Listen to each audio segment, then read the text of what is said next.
پہلے بند میں وہ جگنو کے بارے میں بتاتا ہے کہ جگنو ہے کیا، یعنی اس کو تشبیہ دیتا ہے مختلف جو روشنی کے منبع ہیں یا جو روشنی کے استعارے ہیں ان سے۔ دوسرے بات میں وہ کہتا ہے کہ دنیا میں جتنی بھی چیزیں بنی ہیں ہر ایک چیز کو اللہ تعالیٰ نے دل بری دی ہے، یعنی ان کے اندر ایک خاص قسم کی اٹریکشن کی قوت ہے، اور جیسے پروانے کو تپش دی ہے اور جگنو کو روشنی دی ہے، اپنا وہ آپ کمپیریزن کر رہے ہیں۔ جیسے ہر ایک کے پاس ایک کوالٹی ہے، جگنو کے پاس پروانے کے پاس یہ ہے کہ وہ کہ اس کے اندر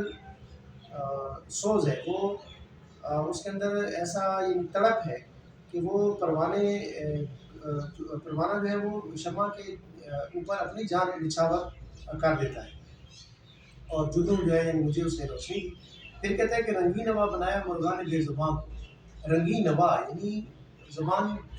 بے زبان اور زبان دینا دونوں، یعنی ہم ان کو کہتے ہیں کہ ان کے یہاں زبان نہیں ہے، اس طرح وہ نہیں بول سکتے جیسے انسان بامعنی جملے بولتا ہے، لیکن ایون دین ان کی جو آواز ہے اس کے اندر بڑا ترنم ہے، وہ بڑی ان کی خوبصورت آوازیں ہیں پرندوں کی۔ گل کو زبان دے کر تعلیم خاموشی دی، اور دوسری طرف آپ دیکھیں کہ یعنی پھول کو کتنا خوبصورت بنایا ہے لیکن وہ خاموش ہے، پرندے کو بولنے کی خوبصورت آواز کا تحفہ دیا، اور گل خاموش ہے تب بھی وہ خوبصورت ہے، اس کی خاموشی ہی اس کی خوبصورتی ہے۔ اس کے بعد ہے نظارہ شفق کی خوبی زوال میں تھی،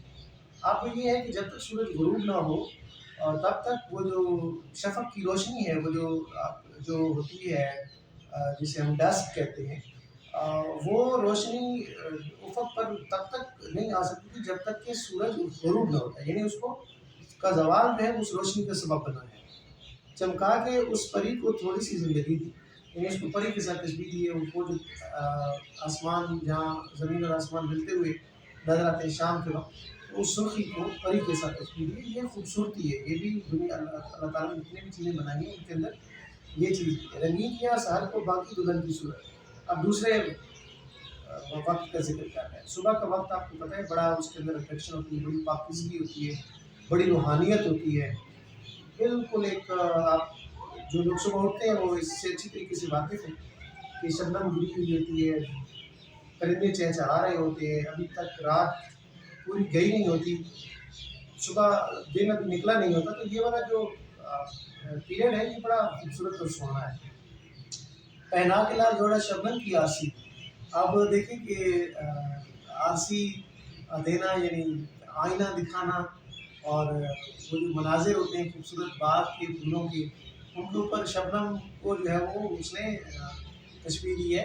آئینے کے ساتھ، یعنی وہ خود جو ہے سبزہ اپنا آپ جو ہے اس آئینے میں دیکھ سکتا ہے۔ سایہ دیا شجر کو پرواز دی ہوا کو، درخت کی تعریف کر رہا ہے کہ اس کی کیا خواص ہیں، اور پھر ہوا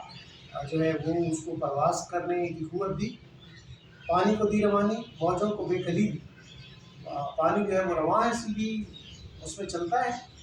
ڈھلوان کی طرف، اور موجوں کے اندر اضطراب ہے، وہ تڑپتی ہیں، کبھی ادھر جاتی ہیں کبھی ادھر جاتی ہیں۔ یہ امتیاز لیکن ایک بات ہے ہماری جگنوں کا دن ہوئی ہے جو رات ہے۔ اب یہ جو سارا کچھ اختلاف ہے، یہ جو فرق ہے، یہ جو امتیاز ہے، یہ سارے کا سارا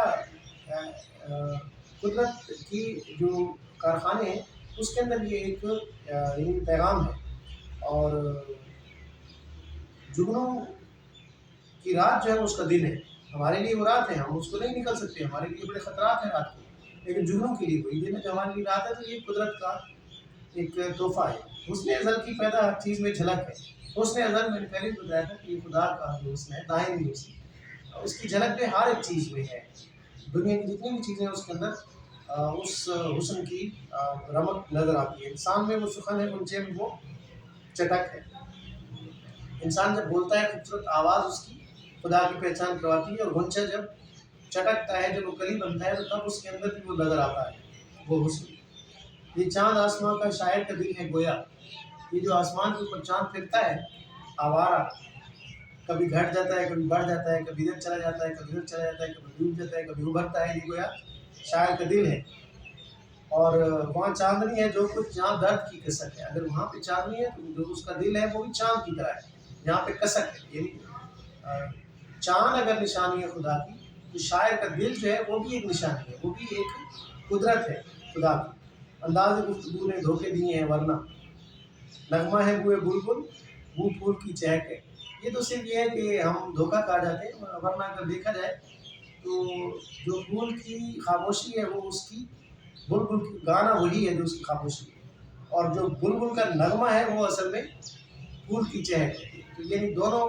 کو اگر آپ الٹ کر کے دیکھیں تو وہ دونوں میں نظر آئے گی، کیا نظر آئے گی؟ قدرت نظر آئے گی دونوں میں خدا کی۔ کثرت میں ہو گیا ہے وحدت کا راز وقت، تمام دنیا میں آپ چیزیں گن نہیں سکتے، زمین کے اوپر جتنی اسپیشیز ہیں، ستارے کتنے ہیں، ملین آف بلینز جو ہے وہ ستارے ہیں، اور بہت ساری چیزیں جو انسانی آنکھ نہیں دیکھ سکتی، یہ تمام چیزیں ہیں، لیکن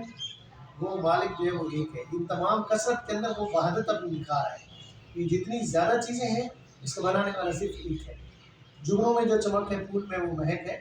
جگنوں کی چمک کو یا پھول کی مہک کو، یہ ساری کی ساری اس کی قدرت کے کارخانے۔ یہ اختلاف پھر کیوں ہنگاموں کا محل ہو، ہر شے میں جب کہ پنہاں خاموشی ازل ہے وہ۔ اب اگر یہ تمام اختلافات جو ہیں یہ اس کی قدرت کے مناظر ہیں، خدا ایک ہے، تمام چیزیں جو ہے نا اسی کا پرتاؤ ہیں، اسی کی مرہون منت ہے، تو پھر یہ جھگڑا کس بات ہے؟ پھر لوگ آپس میں کیوں جھگڑتے ہیں؟ پھر قتل و غارت کس کی ہے؟ پھر یہ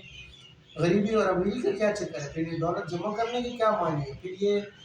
دنیا میں جو سارے اختلافات ہیں اور جو یہ جس کی بنیاد پر جنگیں ہوتی ہیں، جن پر جو ہے یہ زمین کے ٹکڑے ہتھیانے کے لیے اور چیزوں کے اوپر قبضہ کرنے کے لیے جو اس طرح کی لڑائیاں ہوتی ہیں، اس کے کیا معنی ہے؟ آخر میں وہی سوال اٹھا دیتا ہے، اور اس کے سوال کا جواب یہ ہے کہ یہ دنیا بہت خوبصورت ہے، سب لوگ خوبصورت ہیں، سب چیزیں خوبصورت ہیں، اور یہ تمام چیزیں جو ہیں یہ کس چیز کے اوپر دلالت کرتی ہیں؟ یہ خدا کی وحدانیت کے اوپر دلالت کرتی ہیں۔ اور ایک بٹوین دا لائن یہ بھی پیغام ہے کہ یہ تمام چیزیں جو ہیں یہ حسن ازل سے ادھار لے کر، مستعار لے کر، ان کے پاس تمام خواص ہیں، تمام کوالٹیز ہیں، لیکن ایک دن ایسا آئے گا یہ تمام چیزیں جو ہیں وہ واپس لے لے گا جس کی یہ ہیں۔ لہٰذا ہر ایک عروج کو زوال ہے، اور ہر ایک چیز میں پھر فنا ہو جانا ہے۔ تو لہٰذا یہ بھی انسان کو ایک میسج دے رہے ہیں کہ آپ یہاں اس دنیا میں جتنا عرصہ آپ نے رہنا ہے تو آپ اس پہ اترائیں مت، آپ اس کو یہ نہ سمجھیں کہ میں نے یہاں پہ ہمیشہ رہنا۔ اور دوسرا یہ پیغام ہے کہ کوئی چیز جتنی بھی غیر اہم ہو، وہ ہمیں غیر اہم لگے گی، لیکن وہ اصل میں غیر اہم ہے، چاہے وہ وقت ہو صبح کا